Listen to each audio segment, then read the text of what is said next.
बिस्मिल्लाहिर्रहमानिर्रहीम। अस्सलाम वालेकुम स्टूडेंट्स, क्या हाल हैं जी। अल्लाह से दुआ करता हूँ कि आप सब खैरियत से होंगे। स्टूडेंट्स, आज का हमारा टॉपिक है जी GSE 101 लेक्चर नंबर 8, जिसमें हम बात करेंगे वर्क एनर्जी एंड पावर की। ये हमारा सेकंड लेक्चर है वर्क एनर्जी पावर का।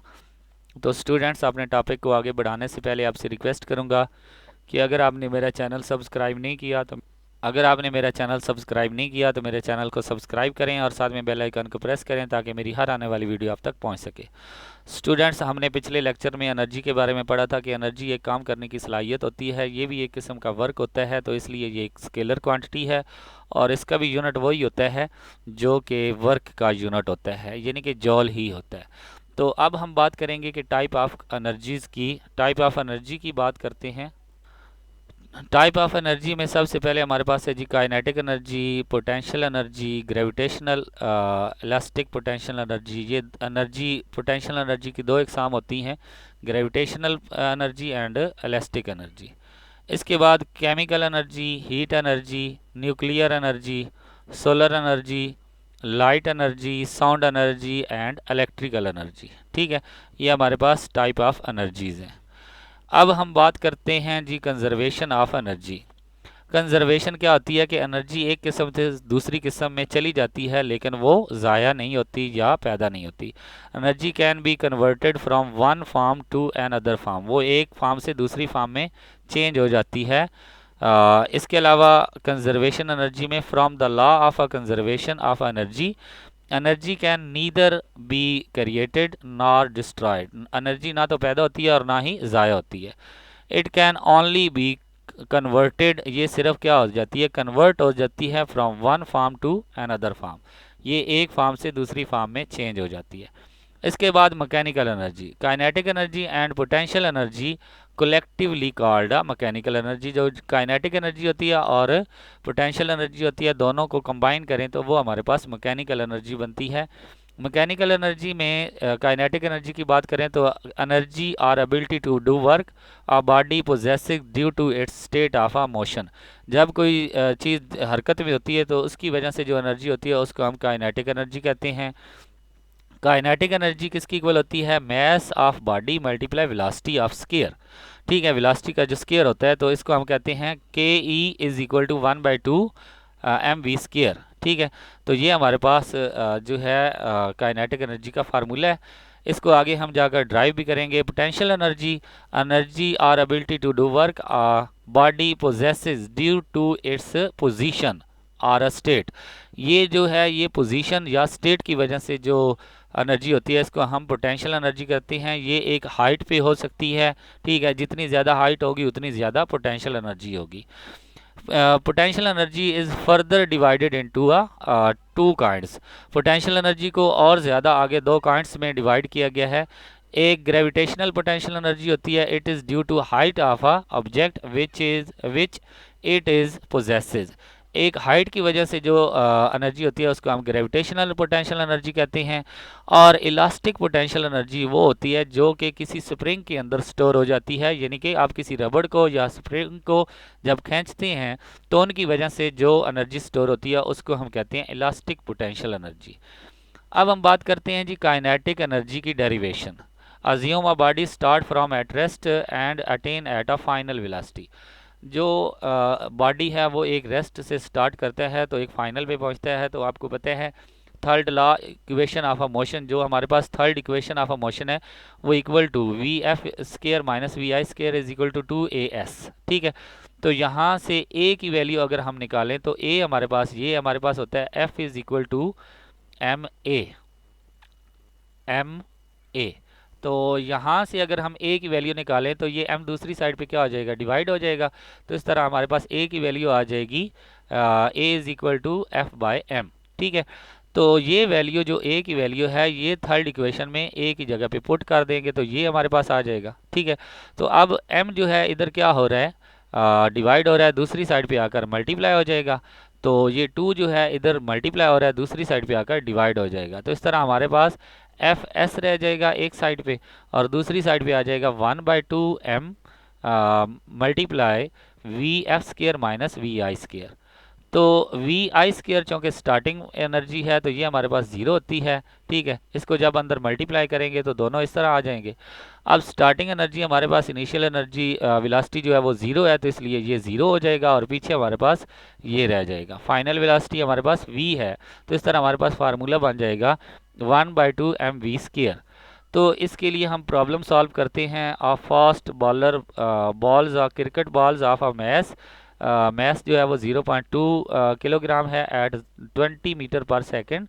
What is the kinetic energy of a ball. तो इसकी काइनेटिक एनर्जी क्या है, मैस हमारे पास है, वी हमारे पास है, और इसकी जो वेलोसिटी है, if slow bowler balls the half this speed.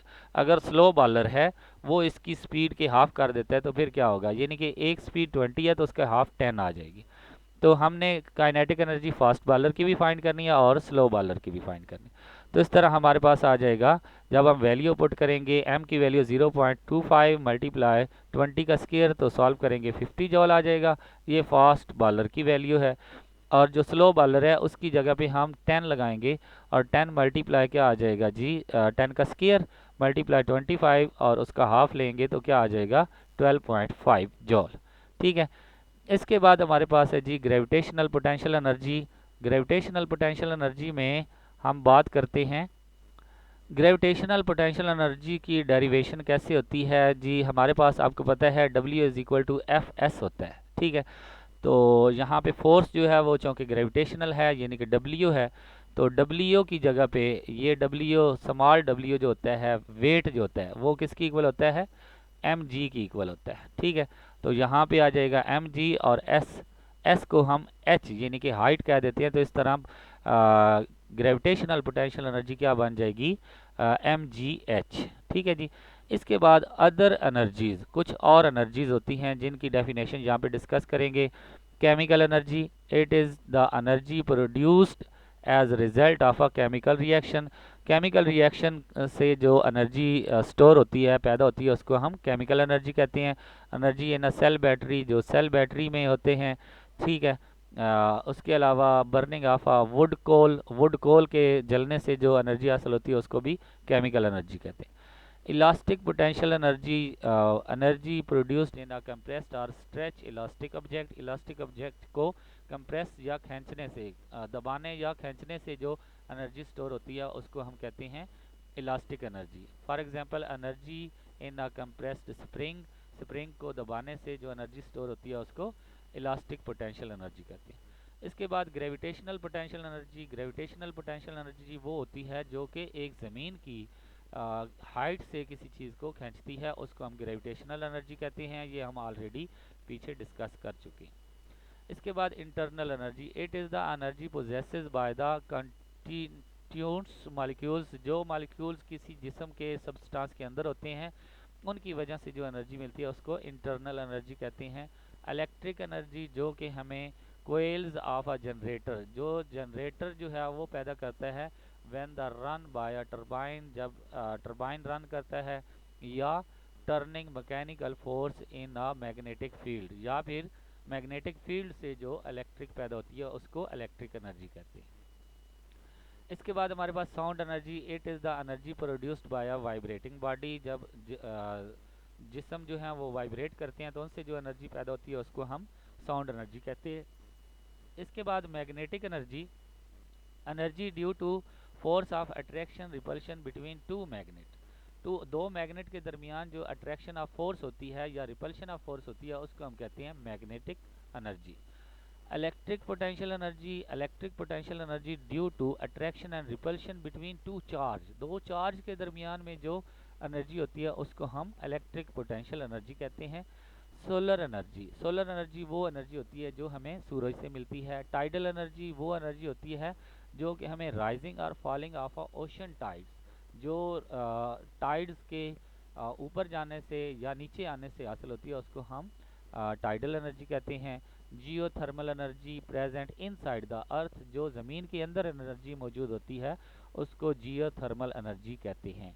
ये भी आपके बहुत ज़्यादा कह लें कि यहाँ से भी एमसीक्यूज़ जो है वो बन सकते हैं, तो इनको भी आपने अच्छे से तैयार करना है। इसके बाद हमारे पास एक क्वेश्चन है, show that the unit of work and energy are a same. हमने ये बात करनी है कि जो एनर्जी के यूनिट्स हैं या वर्क का यूनिट है वो सेम है। तो पहले हम काइनेटिक एनर्जी की बात करते हैं। काइनेटिक एनर्जी में ये तो हमारे पास कांस्टेंट है 1/2, इसको तो ख़त्म कर देंगे। मास का किलोग्राम है और वेलोसिटी का क्या होता है मीटर स्क्वायर पर सेकंड स्क्वायर, तो ये किलोग्राम मीटर पर सेकंड मीटर स्क्वायर पर सेकंड स्क्वायर। इसी तरह अगर एम जी की बात करें तो मास किलोग्राम और जी की वैल्यू मीटर पर सेकंड स्क्वायर और साथ में मीटर, तो मीटर मीटर से मल्टीप्लाई होगा तो मीटर स्क्वायर बन जाएगा और पर सेकंड स्क्वायर। इसी तरह वर्क की बात करें तो यहाँ पे एफ मल्टीप्लाई एस और एफ की वैल्यू एम ए होती है, तो किलोग्राम मीटर पर सेकंड स्क्वायर मल्टीप्लाई मीटर, तो मीटर स्क्वायर बन जाएगा। तो यहाँ पे देखें आप तीनों के यूनिट सेम है। कोई भी एनर्जी है, काइनेटिक एनर्जी है, पोटेंशियल एनर्जी है, वर्क है, कुछ भी है, सब का यूनिट सिर्फ क्या है, जॉल है। ठीक है, तो आगे हमारे पास कुछ और क्वेश्चन हैं। Is any work done when we lift a load from the surface of the earth to a height. जब हम ज़मीन से ऊपर किसी चीज़ को ले जाते हैं तो क्या हमने कोई वर्क किया है? Yes, as there is a different of energy, इसको हम पोटेंशियल एनर्जी कहते हैं। Therefore work has the done raise the mass from surface to height, P is equal to P E is equal to M G H. जब हम किसी चीज़ को उठाकर ज़मीन से उठाकर ऊपर ले जाते हैं तो हमने एक वर्क किया है, क्योंकि जिस साइड पे हम फोर्स लगा रहे हैं उधर ही वो जिस्म क्या कर रहा है, हरकत कर रहा है, उधर ही डिस्टेंस कवर कर रहा है। इसके बाद difference between transfer modes and heating and working. जो ट्रांसफर मोड है या हीटिंग एंड एनर्जी वर्किंग है उसके दरमियान डिफरेंट क्या है? Both heating and working transfer energy from one form to another. दोनों का एक ही काम है कि वो क्या करते हैं, एनर्जी को ट्रांसफ़र करते हैं एक जगह से दूसरी जगह। One use temperature difference, the other use a force. एक में टेम्परेचर यूज़ होता है और दूसरे में फोर्स यूज़ होती है। For example use of a temperature difference heating a kettle and use of a force working a pendulum। जब आप किसी चीज़ को गर्म कर रहे होते हैं तो उससे क्या होता है, टेम्परेचर आप बढ़ा रहे हैं तो केटल जो है उसके अंदर हीट मौजूद होती है और उसके ऊपर जो उसका ढक्कन है वो वाइब्रेट करता है। लेकिन पेंडुलम कैसे वाइब्रेट करता है? जब आप उसके ऊपर फोर्स लगाते हैं। तो यही इनका डिफरेंस है कि एक में टेम्परेचर अमल करता है और दूसरे में फोर्स अमल करती है। ठीक है, बाकी ये दोनों का काम सेम है। इसके बाद reversible and irreversible conservation. Reversible वो होता है जो कि एक फार्म में चेंज होकर दूसरी फार्म में दोबारा चेंज हो जाए, उसको रिवर्सिबल। और एक ये होता है कि एक फार्म से दूसरी फार्म में गया है और वहाँ से किसी और फार्म में चला गया है, तो वो होता है irreversible. Reversible conservation of a interchange of energy that can be inter converted और रिकवर्ड।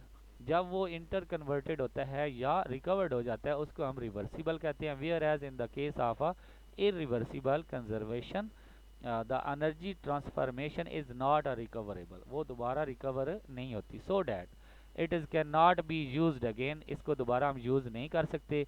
रिवर्सिबल को हम क्या कर सकते हैं, यूज़ कर सकते हैं। रिवर्सिबल की एग्जांपल हैं जी मैकेनिकल, यानी कि स्प्रिंग, स्ट्रेचिंग, कंप्रेसिंग। जब हम स्प्रिंग को दबाते हैं या खींचते हैं तो वो दोबारा अपनी जगह पे आ जाता है, इसको हम रिवर्सिबल कहते हैं। Electric energy is rechargeable batteries. जो इलेक्ट्रिक एनर्जीज होती हैं उनकी जो बैटरीज होती हैं उनको दोबारा रिचार्ज किया जा सकता है। और इरिवर्सिबल कौन सी होती हैं? Loss due to friction, friction की वजह से जो एनर्जी ख़त्म होती है वो वापस नहीं आती। बर्निंग ऑफ फ्यूल, जो फ्यूल की वजह से जलने की वजह से एनर्जी ज़ाया होती है वो वापस नहीं होती। एनर्जी फ्रॉम कोल, कोल की वजह से जो एनर्जी ज़ाया होती है वो भी वापस नहीं आती।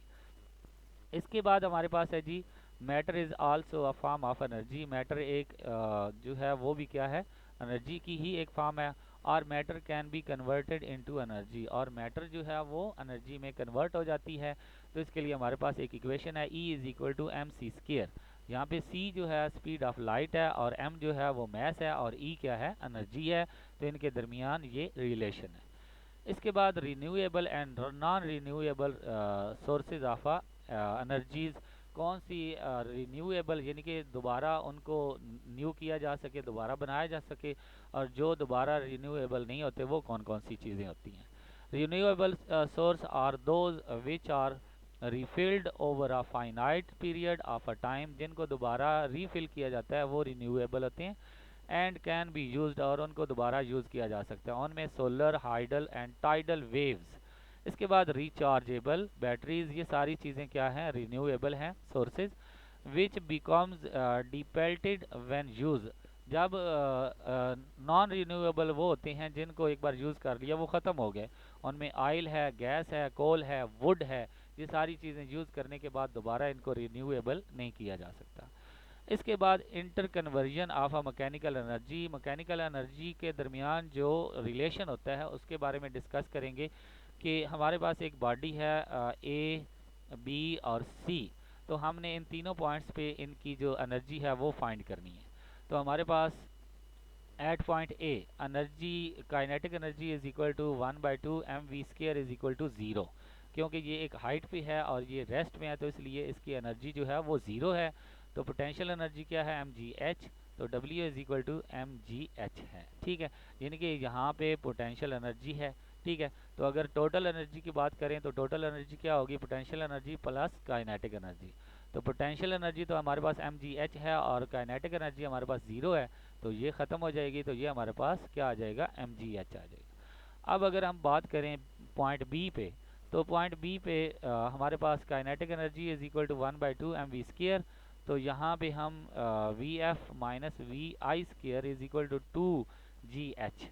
तो यहाँ पे अगर हम बात करें कि वी आई तो ज़ीरो है लेकिन यहाँ पे कुछ वेलोसिटी मौजूद है, यानी कि वो जिसम हरकत कर रहा है, हमने उसको पॉइंट ए से छोड़ दिया है तो वो पॉइंट बी पे पहुँचा है, फिर पॉइंट सी पे पहुँचा है, यानी कि ज़मीन को टच कर रहा है। ठीक है, तो यहाँ तक उसने कुछ फासला तय कर लिया है। ठीक है, तो यहाँ पे उसकी कुछ ना कुछ वेलोसिटी भी होगी। इनिशियल वेलोसिटी तो 0 है, तो इसलिए V F square is equal to 2gx आ जाएगा।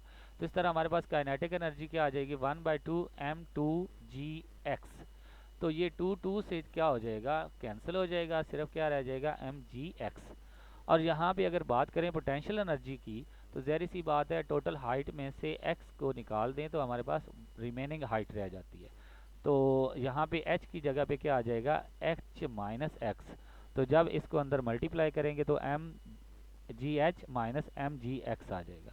अब हम पॉइंट बी पे दोनों एनर्जी को प्लस करते हैं। काइनेटिक एनर्जी का आंसर क्या है, mgx, और पोटेंशियल एनर्जी का क्या आंसर है, mgh माइनस mgx। दोनों को प्लस करेंगे तो mgx ये माइनस है, ये प्लस है, दोनों कैंसिल, तो ये रह जाएगा हमारे पास आंसर। अब पॉइंट सी की बात करें तो हमारे पास वेलोसिटी तो मैक्सिमम है लेकिन हाइट क्या होगी है, 0 होगी है। ठीक है, तो यहाँ पे kinetic energy equal to mgh आ जाएगा लेकिन हाइट 0 होगी है, तो इसलिए पोटेंशियल एनर्जी 0 हो जाएगी। तो इस तरह हमारे पास टोटल एनर्जी यहाँ पे भी क्या है, mgh है। अब आप देखें कि तीनों पॉइंट्स पे, क्या ए पॉइंट्स, बी पॉइंट्स, तीनों पॉइंट्स पे हमारा एक ही आंसर आ रहा है और वो कौन सा है, mgh। ठीक है, तो इस तरह हम कह सकते हैं total energy at point A, total energy at point B और total energy at point C, ये किसकी इक्वल है, mgh के है, यानी कि रिमेन कांस्टेंट है। ये एक काइंड से दूसरी काइंड में चेंज हो रही है। ठीक है, इसके बाद हमारे पास कुछ biological system also have energy converting system होते हैं, जिनमें यू स्टैंड अप, जब आप खड़े होते हैं, your seat causes an increasing in your gravitational potential energy, तो आपकी जो सीट है वो आपकी ग्रेविटेशनल पोटेंशियल एनर्जी को इंक्रीज कर देती है। As potential energy increase then as per the law of conservation of energy, energy must be converted from some other type of energy so that you increase your gravitational energy. जब आप खड़े होते हैं तो आपकी ग्रेविटेशनल एनर्जी जो है वो ज़्यादा हो जाती है, तो और बहुत सी एनर्जी जो है वो कम हो जाती हैं।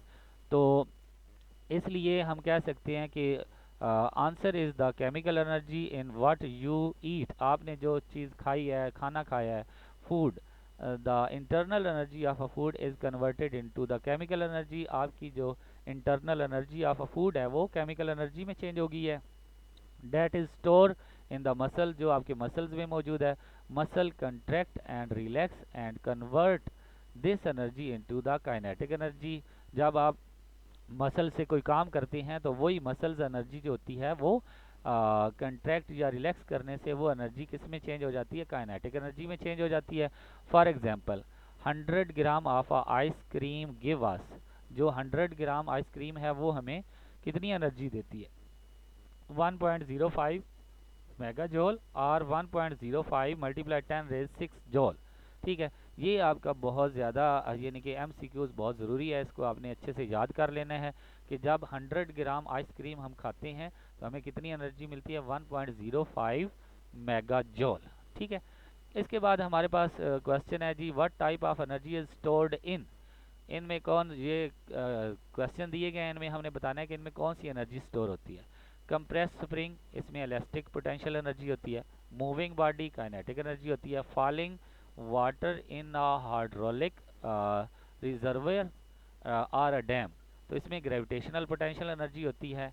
ये आगे इनके आंसर भी लिखे हुए हैं, इनको आपने याद करना है।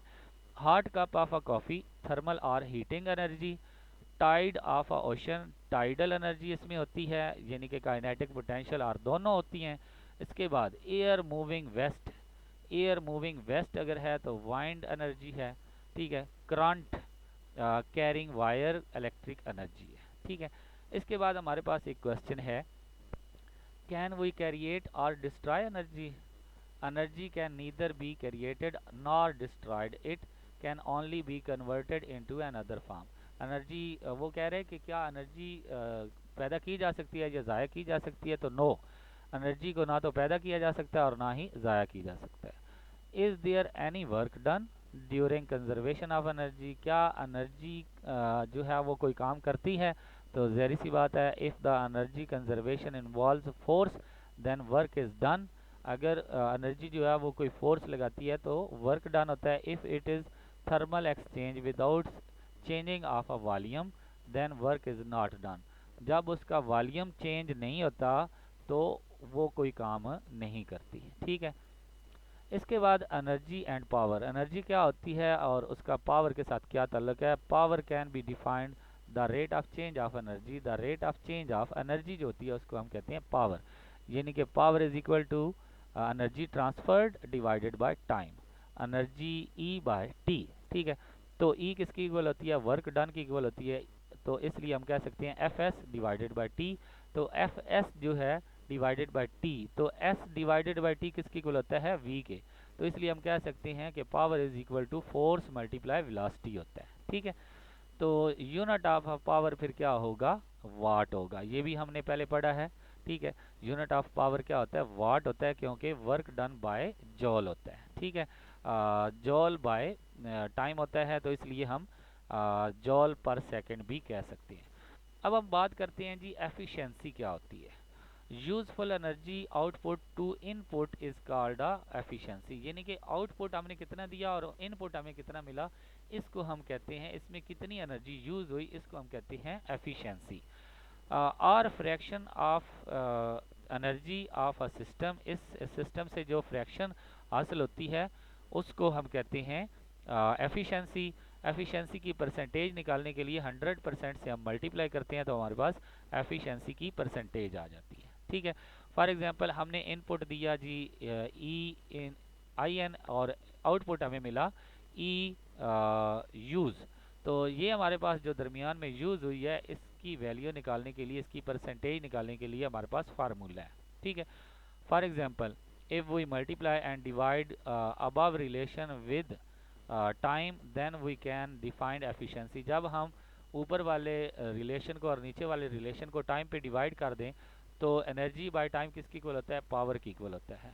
ठीक है, power of input divided power of output divided by power of input. ठीक है, तो इसको हम कहते हैं एफिशिएंसी। ठीक है, यानी कि हमने फॉर एग्जांपल 100 जॉल एनर्जी दी लेकिन हमें आउटपुट में 80 न्यूटन मिली, 80 जॉल मिली, तो 80 बाय 100 जो हमारा आंसर होगा उसको हम कहते हैं एफिशिएंसी। ठीक है, तो ये हमारे पास लेक्चर नंबर 8 था जिसको हमने डिस्कस किया। इंशाल्लाह नेक्स्ट लेक्चर में हम लेक्चर नंबर 9 करेंगे, तब तक के लिए इजाज़त दें, अल्लाह हाफिज़।